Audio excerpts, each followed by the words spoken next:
School lunch பாக்ஸுக்கு நம்மளோட எல்லாரோட ஃபேவரெட்டு லெமன் ரைஸும் பொட்டேட்டோ ஃப்ரையும்.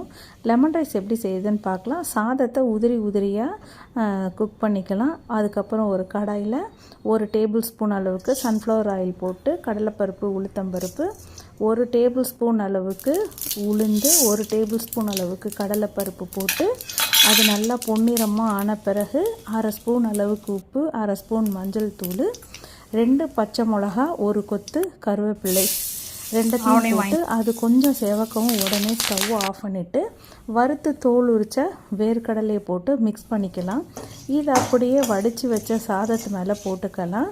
நான் ஒரு 2-3 லெமன் எடுத்திருக்கேன். அதை கட் பண்ணி கையிலேயே பிழிஞ்சிக்கிட்டு அதை ஊற்றும்போது ஜல்லிக்கரண்டியில் வச்சு ஊற்றினோன்னா கொட்டையெல்லாம் அதில் தங்கிரும். நம்ம இந்த லெமன் ஜூஸ் பண்ணுறதில் பிழியறதை விட கையில் பிழிஞ்சால் அந்த லெமனோட பல்பெல்லாம் நம்ம சாப்பிடும்போது அப்படியே வரும். அப்போ ரொம்ப நல்லாயிருக்கும். லெமன் ரைஸ் தாளிச்சிட்டு ஒரு 1 ஹவர் கழித்து சாப்பிடும்போது இன்னும் நல்லா லெமனெல்லாம் ஊறி ரொம்ப டேஸ்ட்டாக இருக்கும். தேங்க்யூ ஃபார் வாட்சிங். Please subscribe for more videos.